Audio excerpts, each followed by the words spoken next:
করতে হবে।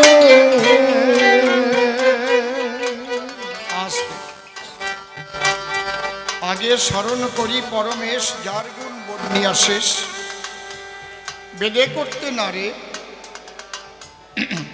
স্মরণ নিলে যার পায়, ব্যাঘাত বিঘ্ন দূরে যায়। বারে বারে নমস্কার করি তার। বেহাগ বেহাগ পরে বন্দি মায়ের চরণ, যে পদ বিপদ হরণ। ভবসিন্ধু তরণের একমাত্র উপায়। যে পদ ভাবিলে পরে আপদ হরে, বিপদ হরে, জীবগণে ধ্রুব মোক্ষ পায়।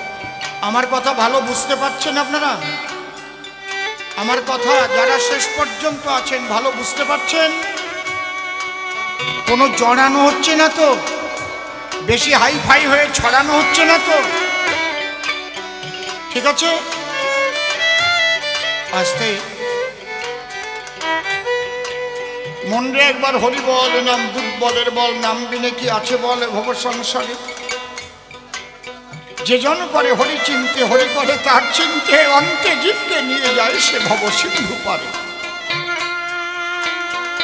তাই বলি মন রসনা, তেজে বিষয় বাসনা, কেলে সোনার উপাসনা করো সার। ওই যে হরি দীনবন্ধু, পাইলে তার কৃপা বিন্দু, ভব সিন্ধু সেদিন হবি পার। মনশিক্ষা করে শেষ বক্তব্য করিব পেশ। সবিশেষ সবার মধ্যে জানাই নিবেদন। অদ্যকার্যে কবিগান আমার জীবনের নূতন অনুষ্ঠান। ইতিপূর্বে এই সভাস্থান আমি কখনো দেইনি দর্শন। তবে যদিও এখানে নূতন আসি, কর্তৃপক্ষের অকৃত্রিম ভালোবাসাবাসী এবং সকলের যে স্নেহের বন্ধন, বসে শোনেন আপনারা। ভালোবাসায় ভগবানও পড়ে ধরা, তাই আমার হৃদয়ে দিয়েছে আনন্দের স্পন্দন।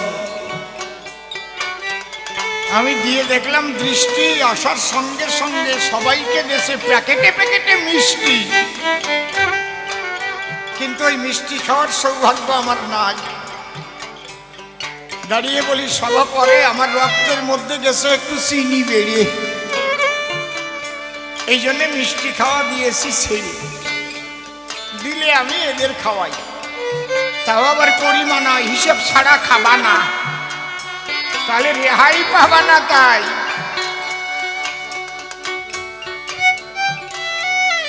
যাকে সব কথা এই পর্যন্ত থাকবে।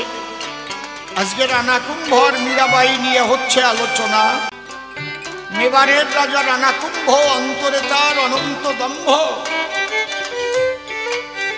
আজ আমাকে বিবাহ করে যখন বাড়ির দিকে হইল রওনা, যখন বাড়ি নিয়ে এলো, আমাকে তো মীরাবাইয়ের ভূমিকা দিল। আগে সেই ভূমিকা না নিয়ে তো কথা বলা যায় না। তাহলে অসীম সরকার নামটি ছেড়ে আমি এখন মীরাবাইয়ের ভূমিকার ভিতরে করব কৃষ্ণ কথা আলাপন। অসীম সরকার যাজ্ঞে মরে এইবার মীরাবাই স্থান গ্রহণ করুক আমার হৃদয় মন্দিরে, আপনাদের চরণ ধরে করি নিবেদন। এখন আমি অসীম নাই, নাম ধরিলাম মীরাবাই। তাহলে এমএলএ আর আসে কোন জায়গায়? আমার কাছে বলুন দেখি, মীরাবাই এমএলএ নাকি? কায়দা আছে। আর পিছনের মানুষটা খুব শান্ত, একেবারে শিষ্ট শান্ত। ওনার নাম হচ্ছে নিশিকান্ত। আমি দাদা বলে সম্মান করি সর্বক্ষণ। আমি তারে বলি দাদা, মনটা তার খুবই সাদা। তিনি রানা কুম্ভের ভূমিকা করেছেন গ্রহণ। আজকে আমি মীরাবাই হয়ে প্রথম গানটা যাচ্ছি গেয়ে। উনি বলছেন কেন যাচ্ছ মধুর বৃন্দাবন?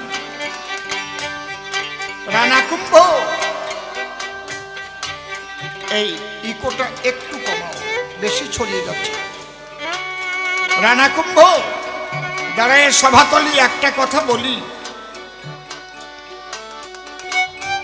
যেদিন আত্মাটা দেহ থেকে লইবে বিদায়, প্রিয়জন সবাই মিলে একটা বাঁশের দোলায় দুলে হরিবল হরিবল বলে শ্মশানে নিয়ে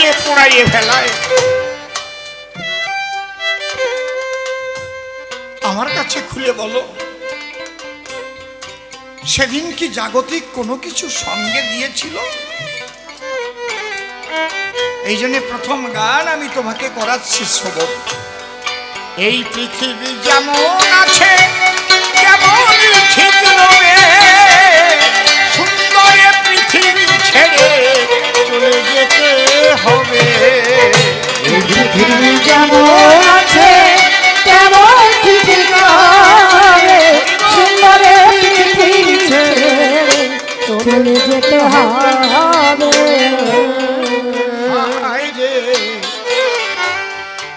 আমার যেদিন মহা ঘুমে ওরে বুঝিবে দুই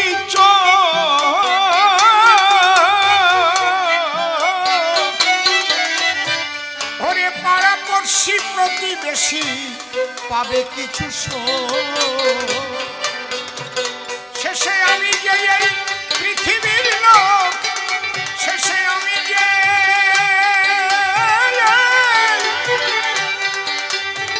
শেষে আমি যে এই পৃথিবী লোক ভুলে যাবে সবে।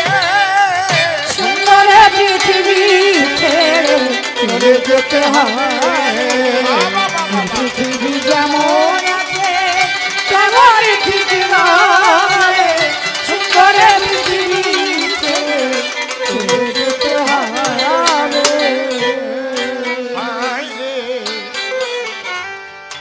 যত বড় হও না তুমি, ও তুমি রাজা জমিদার,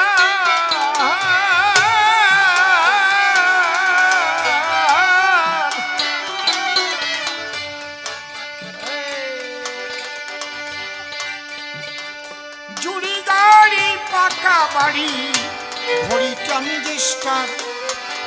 হায় রে যত বড় হও না তুমি, এই জগতে রাজা জমিদার,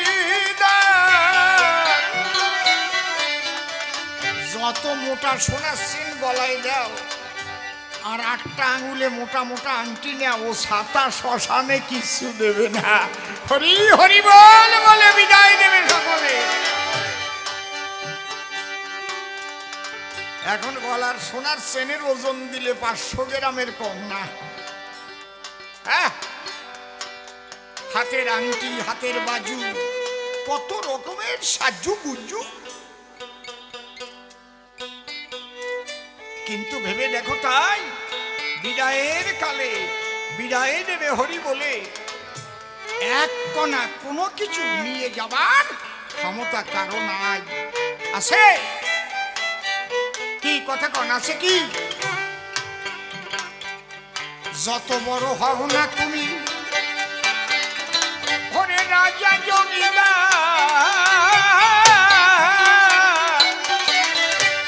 জুড়ি গাড়ি পাকা বাড়ি ভরি ট্রানজিস্টার, সেদিন থাকবে না কোনো অধিকার, সেদিন থাকবে না কোনো অধিকার বিষয় বৈভবে। সুন্দর পৃথিবী চলে যেতে হবে। পৃথিবী যেমন আছে তেমন ঠিক হবে, সুন্দর পৃথিবী ছেড়ে চলে যেতে হবে।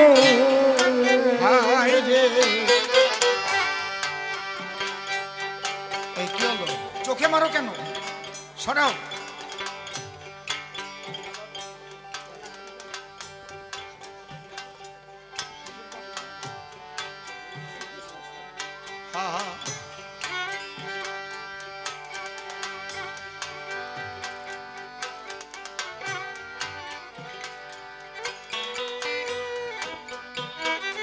হরিবল হরিবল হরিবল। চন্দ্র সূর্য গ্রহ তারা ওরে আকারে বাতার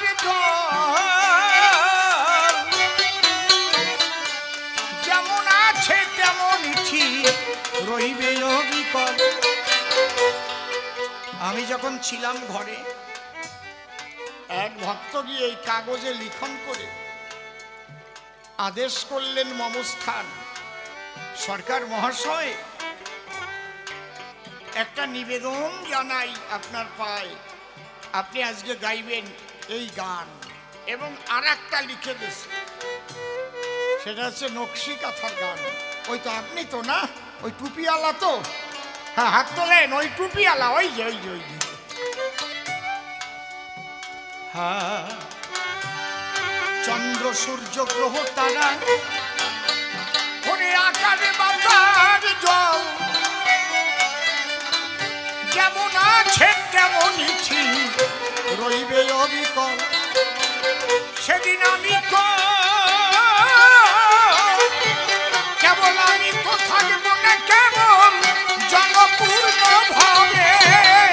আর সুন্দর পৃথিবী ছেড়ে চলে যেতে হবে, পৃথিবী যেমন আছে তেমনই ঠিক রবে। সুন্দর পৃথিবী ছেড়ে চলে যেতে হবে। শব্দ স্পর্শ রূপ রস গন্ধ বন্ধ হলে যেন এই পৃথিবীর অস্তিত্ব বোধ রইবে না আর হেন। পাগল বিজয় বলে, পাগল বিজয় বলে সেই দিন যেন এসে পড়ে কবে। হরি হরি বল, হরি হরি বল, চলে যেতে ধরে নাও, ধরে নাও, হরি বল। পৃথিবী যেমন আছে তেমনই ঠিক হবে, সুন্দর পৃথিবী ছেড়ে চলে যেতে হবে। রাধা কৃষ্ণের চরণ তরি সর্বাগ্রে মস্তকে ধরি,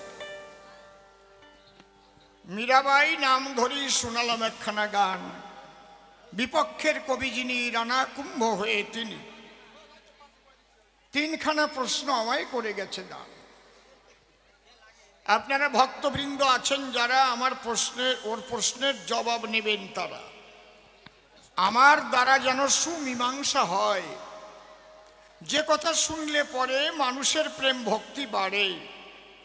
নিবেদন করি আপনাদের ধারে যেন ঈশ্বর আমার মুখ দিয়ে সেই কথাগুলোই বলায়।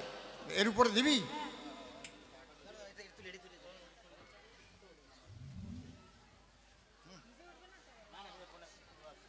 ঠিক আছে, অস্বস্তি অস্বস্তি হচ্ছিল, এইবার ঠিক আছে। চুপ করে থাকেন সবে, এবার কবি গান মন দিয়ে শুনতে হবে, শুনলে পরে কবি গান বাড়ে কিন্তু অনেক জ্ঞান। তবে এর মধ্যে হাস্যরহস্যর গল্প দুই একটা হবে। একেবারে নিরামিষ কবি গান ভালোবাসে না জ্ঞানবান।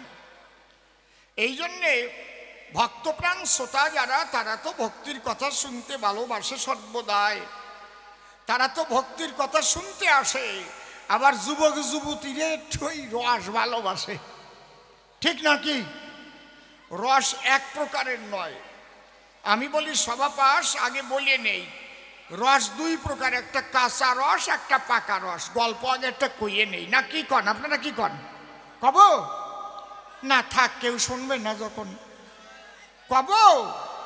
আমারে মানা করে দেখেন তো আমি না কইয়ে যাই নাকি? হ্যাঁ, কায়দা আছে। এক সাহেব বাংলায় এসেছে, তার সঙ্গে মেমও আছে, মাঝে মাঝে ওনাদের এই বনগা প্ল্যাটফর্মে দেখা যায়। ওনারা আমেরিকা লন্ডন থেকে আসে, আমাদের এই বাংলায় ঘুরে ঘুরে শেষে এখান থেকে ওনাদের মনে আনন্দ নিয়ে আবার ফিরে যায়। এখন ঘুরছে যখন করে দর্শন, একজন সে বোতলে ভরে চাক কাটা মধু বিক্রি করি বেড়ায়। মধু নেবেন, চাক কাটা মধু, চাক কাটা মধু বলতেছে। এখন ওই সাহেব এখানে থাকতে থাকতে একটু একটু বাংলা শিখেছে। তোমার বোতলের মধ্যে কি আছে? ও তখন বাঙালি ঠিক পাইছে তো। সাহেব দেখবেন ওরা যখন কথা কয় না, শুনতে ভালো শোনা যায়। সাহেব মোটা মোটা গলায় আর মেম সরু সরু গলায়, আবার হাসিয়ে পড়ে, বাড়ি আনন্দ করে কথা কয়। সাহেব বলে, ও ও ও ও ও ও মেম বাড়ি এক কায়দা মাইরি এক সত্যি বাড়ি আমি নিজেই শুনেছি। এইবার সাহেব জিজ্ঞেস করে তোমার বোতলের ভেতরে কি আছে? বাঙালি বলছে মধু মধু মধু। মধু মিন্স হানি। হ্যাঁ, গিভ মি সাম হানি। একটু চেয়েছে বাঙালি ঢাইলে মুটকিতি করে বলে হাত পাতো হাত পাতো। ও তো হাত পাতো বোঝে না, বলছে হ্যান্ড হ্যান্ড হ্যান্ড, টান টান করো, বোঝো না? যেই টান টান করেছে ওই এক মুটকি ঢালিয়ে দিয়েছে, খাও। চাটা দিয়ে মিঠিয়ে পাইয়ে ভারী আনন্দ হয়েছে। আর ওই মেম যাইয়ে সাহেবের ঠোঁটে চাটা দিছে, হাসিয়ে পড়ে। ওকে চাটা চাটির স্বভাব আছে জানো, এখনো বিদেশে গেছো? এ তো করোনার থেকে চাটা চাটিয়ে চুমো দেওয়া দিয়ে বন্ধ হয়েছে। হাসার কথা না। এই দেখো আমি যাইয়ে জানি ওইসব দেশে গেলে পরে আদর করে প্রথমেই চুমো দেয়। এখন আর হাত মিলাতেও ভয় পায়। ওই যে করোনা হয়েছিল সেখান থেকে চুমো দেওয়া তো দূরের কথা, হ্যান্ডশেপও বন্ধ হলো। হ্যাঁ, কায়দা আছে আমার ভারতীয় যে সংস্কৃতি, ওই জোড়হাত করে প্রণাম দেওয়া আরম্ভ করলো। হরিবল হরিবল, কায়দা আছে। এখন ওই আনন্দ পাইছে, মধু চেটে ডাক দিয়ে কয় বাঙালির নিকটে, এই ধারে কারা কথা কয় রে, এই বাচ্চারা, এই আরে এই পাশে কিছু কচি চারা কবি গান বোঝে তারা? হ্যাঁ, ওরা বোঝে কাব্যের রস, অলংকার, ভাব, প্রেম, সুর। আমি বলি সবার পাশে ওরা শুধু ভালোবাসে লজেন্স, বেলুন আর চানাচুর। এই জন্যে কথা লবেন, ওদের ধরে ধরে তাই কিনে দেবেন। খবরদার করবেন না দূর দূর, কারণ ঘুমিয়ে আছে শিশুর পিতা সব শিশুদের অন্তরে। বলা যায় না ভবিষ্যতে কি করে কোন যন্ত্রে। কারণ চা বিক্রি করা মানুষ যদি বাংলার আমাদের ভারতের প্রধানমন্ত্রী হতে পারে মোদি, তাহলে আমার ঘরের সন্তানও তো হতে পারে। যে বাস করতো টালির ঘরে সে যদি বাংলার মুখ্যমন্ত্রী হতে পারে, এই জায়গা মুখ্যমন্ত্রী প্রধানমন্ত্রী গড়ে ফেরে কি না ফেরে তা আমি জানি নাকি। ওকে তাড়াবা না, জড়াই রাখবা। খারাপ কথা করলাম? এই জন্য রাখবা আদর করে, কিন্তু ওইভাবে যেন বাস ধরে ঝোলাঝুলি না করে। দেখো দি মনে হয় কি একেবারে বান্দর কয়টা আইছে।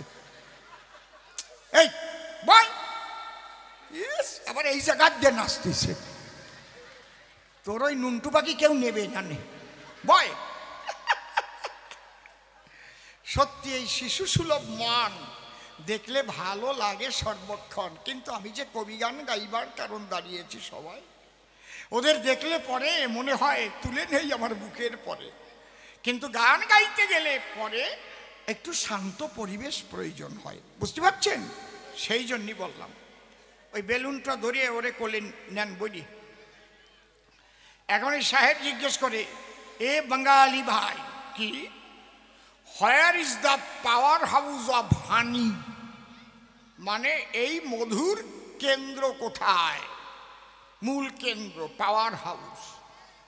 বাঙালি মনে মনে চিন্তা করে, তুমি আসছো আমেরিকা থেকে আমার ব্যবসা নষ্ট করার তরে, তাই এমন শিক্ষা দেব তোমারে যাতে আর পাওয়ার হাউস না খুঁজে বেড়াও। আসো দেখাচ্ছি। নিয়ে গেছে এক আম বাগানে। এটা কি বাগান? এটা কাঁঠাল বাগান না? আম বাগানে নিয়ে গেছে। আম গাছের ডালে এই সাইজের ওই মৌমাছি চাক করেছে, আর ওই বাঙালি দেখাচ্ছে, that is the power house of হানি।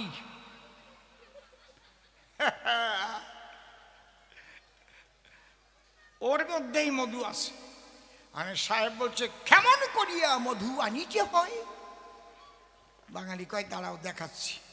বড় এক গামলা আনিছে আর কাস্তে আনিছে। এনে বলে, এই যে দেখো কাস্তে, এইটা নিয়ে আস্তে আস্তে গাছে চড়ে গিয়ে ওই যে চাক, ওই চাকে ওর মধ্যে মধু থাকে, গোড়ার থেকে পোজ দিয়ে কাটিয়ে দিলি ঝুপুত করিয়ে এই গামলায় পড়বে, আর ওই যে নিংড়াইয়ে মধু বোতলে ভর্তি হবে। এখন সাহেব আর মেম দুইজনের তো শক্তি সেম সেম। মেম ডেকে বলে, তাই কথা রাখো, তুমি গামলা ধরে নিচে থাকো, আমি কাস্তে নিয়ে আস্তে আস্তে চাক কাটতে যাই। বাঙালি ভাবতেছে যাও, ঠিক পাবা নেই। ওরা কিন্তু আবার স্নান করে না, আর পায়খানা করেও শোষে না। মিথ্যে কথা না, ওরা কি শোষে? ওরা কাগজ দিয়ে মোছে। তোমরা জানো না সাথা, হাসিয়ে পড়ে কি আমি মিথ্যে কথা করছি নাকি। আস্তে আস্তে হরি বল, কি কি হচ্ছে? আপনি আপনি কোনোদিন কবি গান শোনেননি? কোনোদিন শোনেননি? একটু বসুন, আপনি কে এসেছেন? আপনার জন্য আর একটা গল্প সাজাচ্ছি আমি। এমন গল্প কবানে আপনি আর টিকতেও পারবেন না, এই জায়গায় বাড়ি পর্যন্ত যাইয়া বউয়ের কাছেও টিকতে পারবেন না, এমন করে ছাড়িয়ে দেওয়া নেই। আসতে আপনারা এখন কবি সরকারের রূপ দেখেন নাই, কায়দা করে এমন জিনিস দেবানি কোরামিন। বাড়ি গেলি বউ কবে না, তুমি খালি খালি কথা কতি গেছো কেন? দেখে নে ভালো। কি বলবো আপনাদের কাছে, এইবার যখন উঠিছে কাস্তে নিয়ে গাছে, আর উনি তো গামলা নিয়ে বসে আছে, যেই কাছে কাছে গেছে ওই পোকারা আবার কেবল বিহার থেকে আসছে, হিন্দুস্তানি পোকা। ওর মধ্যে যে রানী, সে বলতেছে এ কোন হয়, মুঝে মারনে কে লিয়ে আতা হয়, उसको काट দাও। যেই অর্ডার দেশে যাইয়া 20 খানেক ওর গায়ে পড়ে কামড় মারিছে। মধুর চাকার কাটবে কি, ওই কামড়ের চোটে মেম নিজের মধু ছাড়িয়ে দিয়েছে, চান চান চান চান করে পড়তেছে। হ্যাঁ বুঝতে পারছেন, মধু আপনার আজকে খাওয়ায় ছাড়িয়ে দিয়ে যাব। যেই ছাড়িয়ে দিচ্ছে ওই চান চান করে গামলায় পড়তেছে। সাহেব মনে মনে ভাবে, তাই ও আবার নিচের থেকে নেমে এলে যদি ভাগে কম পাই, আগে আমি একটু খাই। এই বলে এক গালিও তুলে যেই দেশে গালে দেখে মোটে মিঠিয়ে নাই, নোনতা। এ বাঙালি ভাই, এ মধু তো মিষ্টি নাই। বাঙালি কয় এই মধু এখনো পাকে নাই, এটা কাঁচা মধু, খাও জম্বের কা খাও। এই জন্যে বলি, এই কথা বলো না। উনিকে, ওই লোকটাকে, কমিটির লোক কি আনন্দ পায় ভক্তবৃন্দ, ছন্দে বাধা প্রাণ গোবিন্দ শ্রী মধুসূদন। যে মানুষ ছন্দে চলে জীবন যায় না তার রসাতলে, চলার ছন্দের পতন হলে জ্বালাময় হয় তার মানব জীবন। চুপ করে থাকেন সবে, এইবার প্রশ্নের জবাব হবে। বলে, তুমি কালীর পায়ে প্রণাম দেওনি কি কারণ? আমি প্রণাম দেবার তরে যখন গেলাম মন্দিরের দ্বারে, পুরোহিত ব্রাহ্মণ ডেকে কয় আমারে, নববধূ আমার কথা করহ শ্রবণ। এই কালীর পায়ে প্রণাম দিতে অন্তত হাতে করে একটা হয় জবা ফুল নিতে, খালি হাতে প্রণাম দেওয়া উচিত নয় কখন। আমি ডেকে বললাম, তাই আমি বাপের বাড়ির থেকে তো ফুল আনি নাই, এই ফুল কোথায় আমি করব অন্বেষণ?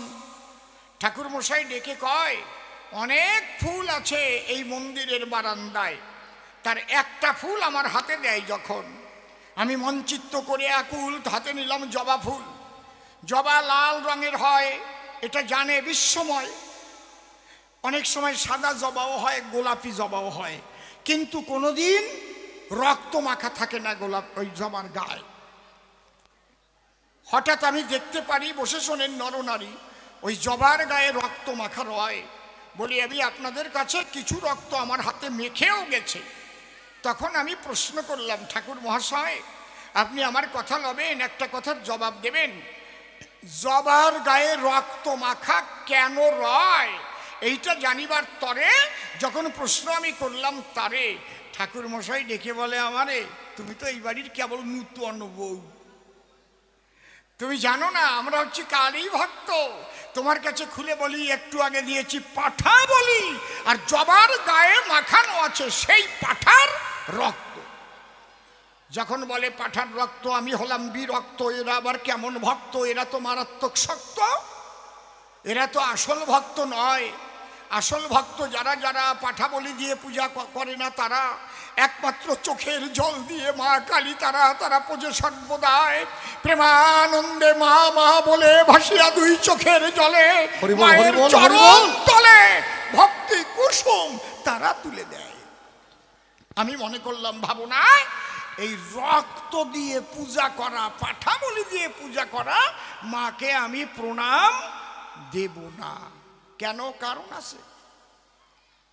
বসে শোনেন নরনারী, আজকে আমি একজন কৃষ্ণ ভক্তা বৈষ্ণবী যদি এই পাঠা বলিকে সমর্থন করি, আগামীতে বৈষ্ণব সমাজ শুদ্ধ পরিবে বিপাকে। ওই পাঠা বলি দিয়ে যারা পূজা দেবে, পাঠার মাংসর চুল্লু খাবে, তখন বৈষ্ণবদেরও সেখানে ডাকবে আর বলবে মীরাবাইয়ের চাইতে তোমরা বেশি বোঝো নাকি ভুলকে। মীরাবাই যখন স্বামীর বাড়ি গেল, জানো সেই পাঠা বলি দিয়েছিল, সেই পাঠা বলি সেখানেও মীরা ভক্তি দিল, প্রণাম দিল, ঘরে গিয়ে পাঠার মাংস রান্না করে খেলো। আর তোমরা কেমন বৈষ্ণব সুজন। এই জন্য গীতার মধ্যে লেখা আছে, আপনাদেরও দেখা আছে, যৎ যৎ আচরতি শ্রেষ্ঠ স্তত্র দেবতর জন সযৎ প্রমাণং কুরুতে লোকস্তদনুবর্ততে। মহাজ্ঞানী মহাজন যে পথে করে গমন হয়েছেন প্রাতঃস্মরণীয়, সেই পথ লক্ষ্য করে স্বীয় কীর্তি ধ্বজা ধরে আমরাও হব স্মরণীয় বরণীয়। বসে শোনেন জ্ঞানী গুণী, একথা আমি ভালোভাবে জানি। পড়ে দেখবেন পদ্মপুরাণ গ্রন্থখানি।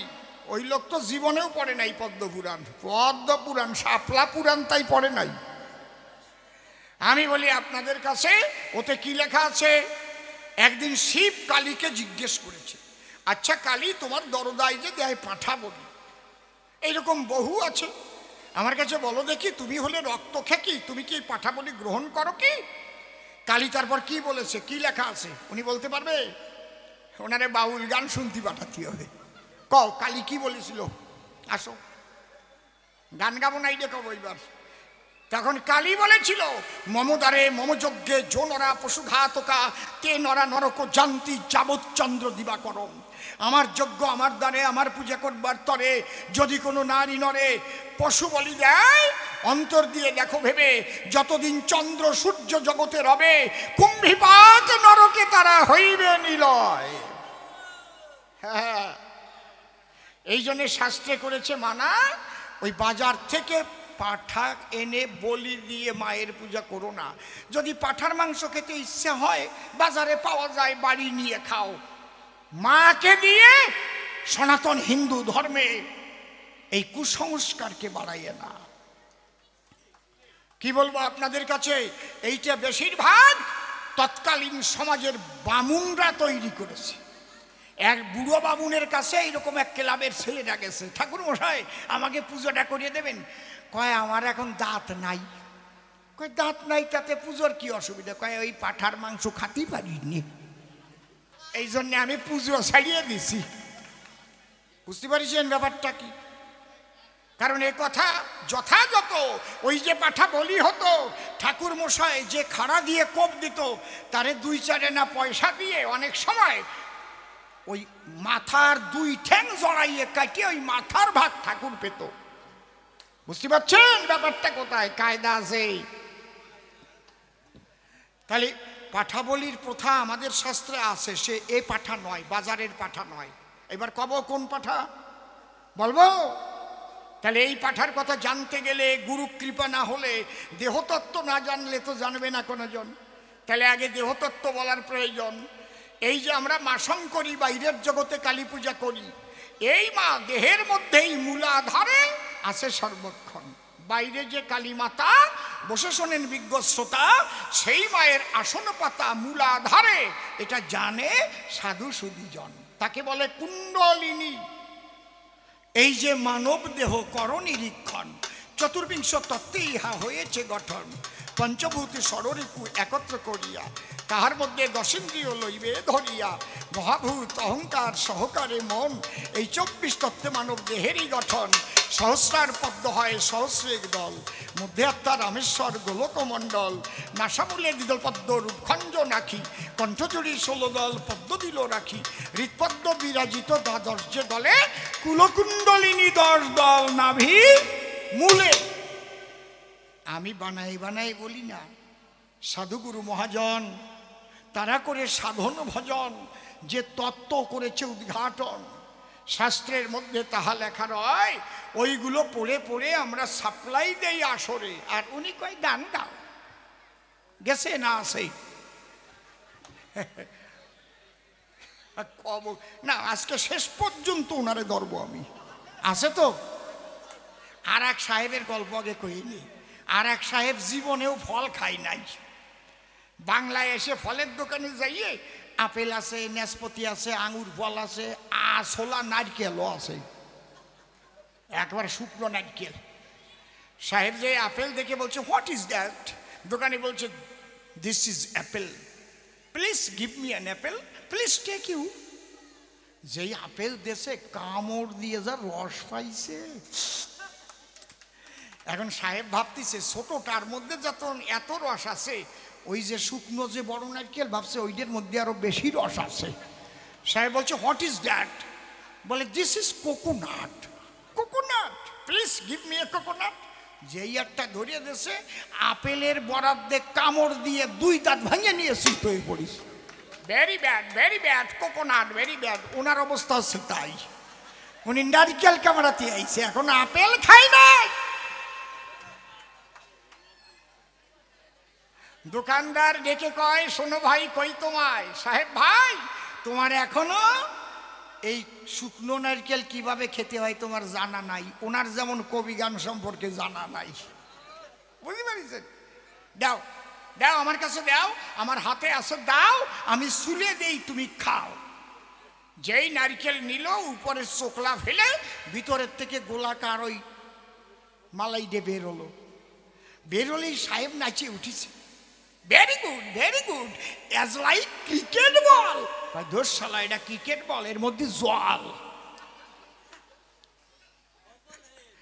যেই বাড়ি দেশে চান চান করে জল পড়তেছে, সাহেব ভাই এক্সেলেন্ট, হোয়াট ইজ দিস?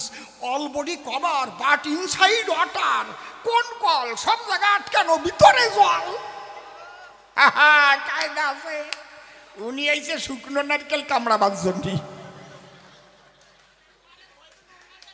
দোকানদার বলে তাই তোমার এখনো শুকনো নারকেল খাওয়ার অভ্যাস নাই, দেও ছুলিয়ে তুলিয়ে গালে ভরিয়ে দেই। যখন ওই দাও দিয়ে তুলে ভরে দিয়েছে গালে, সাহেব খেয়ে বলেন এক্সেলেন্ট। বুঝতে পারছেন? উনি আসে না গেছে?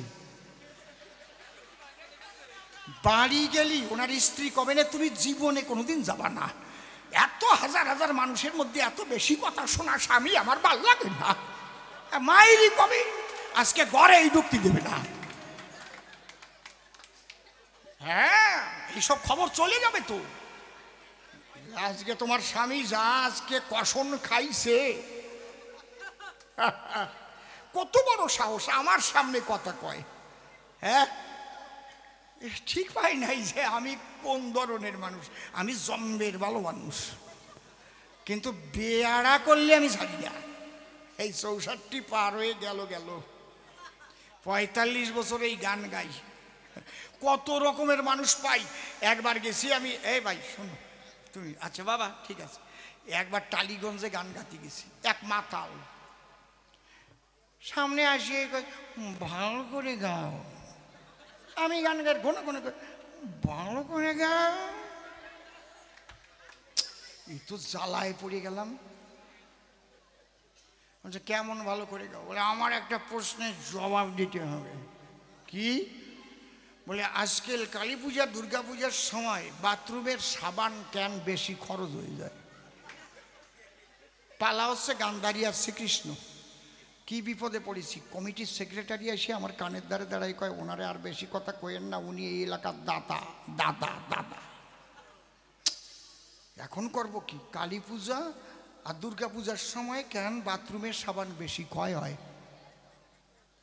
গুরুদেব ভবা পাগলাকে স্মরণ করলাম, হরিচাঁদ গুরুচাঁদকে স্মরণ করলাম, বিজয় রসিক সব স্মরণ করলাম, তারক চন্দ্র বাঁচাও রে বাবা, আজকে দাদার পালায় পড়েছি।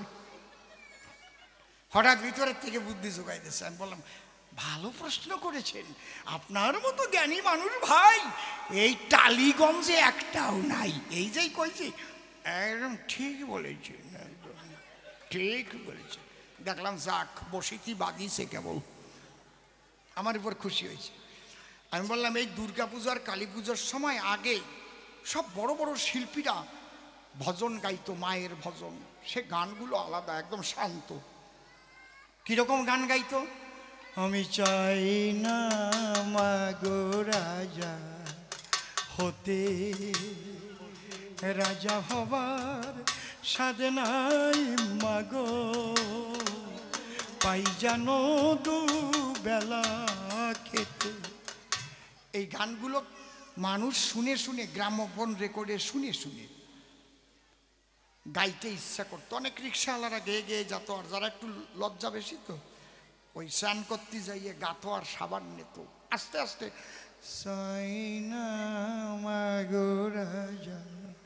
তখন সাবান কম ক্ষয় হতো। আর এখন যে গানগুলো বেরোইছে সে গানগুলো মারাত্মক।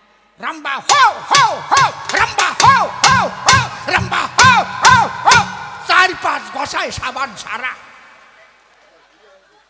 উনি আসে তাহলে ওনার একটু তলায় বসিয়ে দেও। কিরম লাগতেছে, কেমন? জয় জয় মা কালী, প্রেমানন্দ হরি হরি বল। হ্যাঁ